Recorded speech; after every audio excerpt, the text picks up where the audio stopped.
Hi, welcome to Astro Bites for Thursday, the 12th of September, 2024. Let's see what the astrology is telling us about today. We've actually got some quite interesting energies, and then we have, as usual, our word for the day. And it's always an interesting one, so stick around for that. Anyway, today, the most important transit is actually, we have had, and it's exact today, the Sun in Virgo squaring Jupiter in Gemini. Right, so let's just kind of unpack this. First of all, the Sun, as you know, is it's the center of our solar system. It's our heart. It's our soul, it's our life force. So it's in Virgo, where it can be a little bit, it can feel a little bit kind of restricted because it's Earth, it's mutable. So it's a little bit like a cloudy day where the clouds come and then the sun comes out. So it's as if there are some days with the sun in Virgo when the sun is shining good, well, and then other days when it's a little bit difficult for the sun's energy to shine through. So we can all feel we can feel in general a little bit overwhelmed when the sun is in Virgo and caught going over things and ruminating. Now the sun's squaring Jupiter in Gemini. Now remember, a square is a tough, challenging aspect. However, challenges are positive. They push us to grow. So we have to actually work with this square in an optimistic and positive way. So the square is to Jupiter, which is all about luck, optimism. It expands everything it touches. It's in Gemini, mutable air sign. So it can really take us up to lofty heights in our thinking. And it's squaring the sun.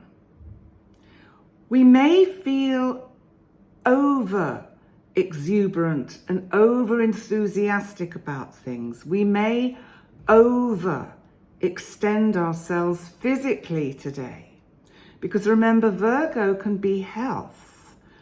Virgo can also be our daily routine. So we've overextended our diary, our calendar for the day. We have too many things booked into our day, and we start to think, how am I going to cope with all of this? So be mindful of that. And it may also make us want to overspend, because remember, Uranus retrograde in Taurus is in the sign that is about luxury goods and money and materialism. And it's trining the sun in Virgo. So we may overextend ourselves a little bit with our finances. So if you need to be careful with your finances, be mindful of this. Mercury, our planet of communication, in Virgo, out of shadow. Oh, thank goodness for that. So things should start to speed up now. But Mercury today is actually making a lovely sextile. It was building yesterday, and today it's exact. This sextile is exact to Mars in Cancer. Now, as I said yesterday, Mars isn't particularly comfortable in Cancer. It's not a good placement for it. It can make it feel, well, it's as if it puts its light out, its fire out, because it's water. The good thing is that Cancer is a cardinal sign, so it's proactive. And so Mars's energy can find a way through. it's a little bit like being on a jet ski and it's kind of running out of fuel. So you're sort of thinking, have I got enough to just get back to base? So it's that kind of energy. So the whole theme of today's chart is about not overextending ourselves. Otherwise, by the end of the day, we are going to be not just physically exhausted, but psychologically exhausted. Now, the moon today has moved into the sign of Capricorn.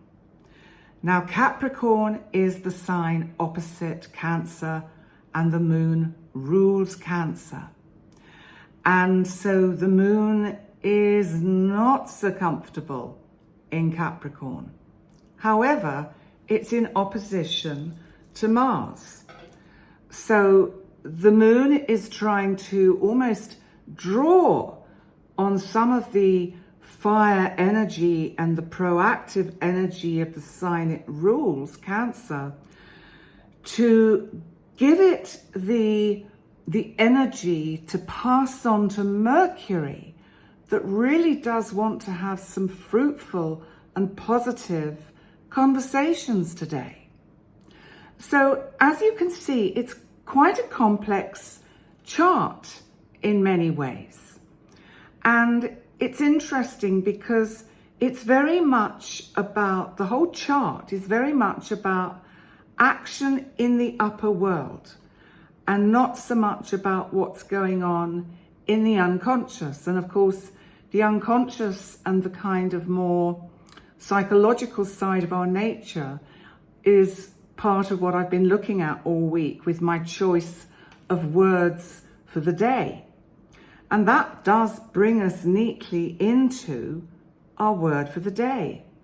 And I thought, well, we really can't have a week that is sort of about psychology and psychotherapy without looking at the word shadow. Because now Carl Jung, the great psychoanalyst, the kind of grandfather, if you like, of psychoanalysis, saw the shadow as this unconscious part of an individual's personality that contains all the desires, the aspects that we actually want to hide from others. So it's that these are the parts of ourselves that we need to hide because they're negative, they're kind of socially unacceptable, like anger, greed, hate, selfishness, weakness, murderous thoughts, just being nasty, jealousy, envy. All of those live in our shadow. Now, sometimes we project our shadow onto others, when actually it's us. Now, Jung made a very important kind of statement about the shadow, and he said, if we ignore the existence of the shadow side of the self, it comes at a great cost to the self. Because denying and pretending we don't have these sides to ourselves. So if we are trying to be all good and pure and holier than thou, actually, they are the people you want to watch because they're not being their authentic self. The authentic, real human being has all of these other traits: jealousy, greed, anger, hate, murderous thoughts. All of those traits are within us. It's a little bit like they're seen as the 7 deadly sins. But the point is, if we try and squash them, they will pop out.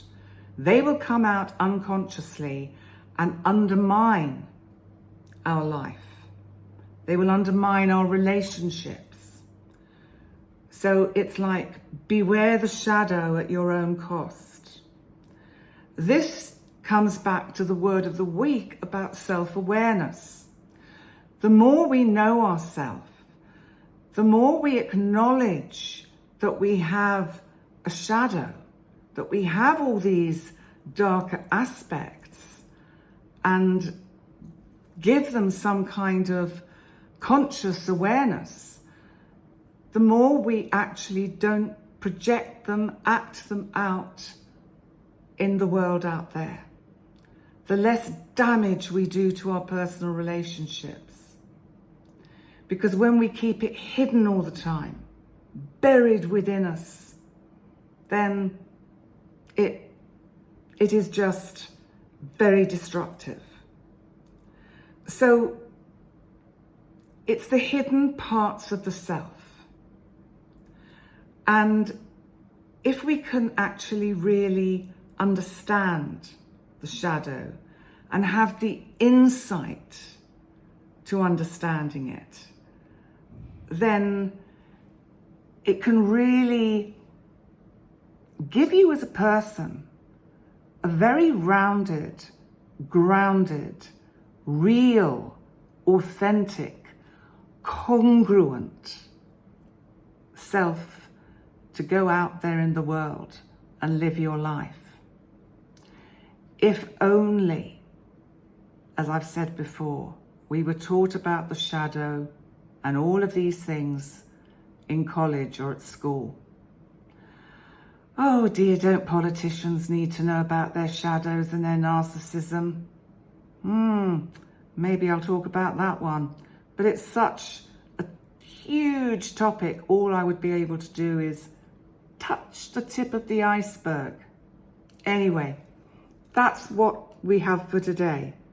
Try and be aware throughout the day of all those negative thoughts.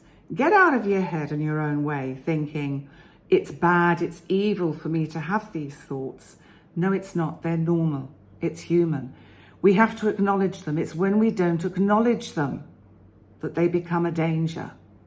It's when we don't own them. It's a topic that one could go into in huge depth, but not here.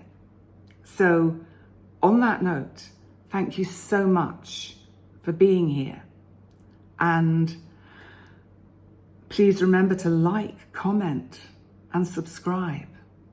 And I really look forward to seeing you tomorrow for another Astro Bite. Bye for now.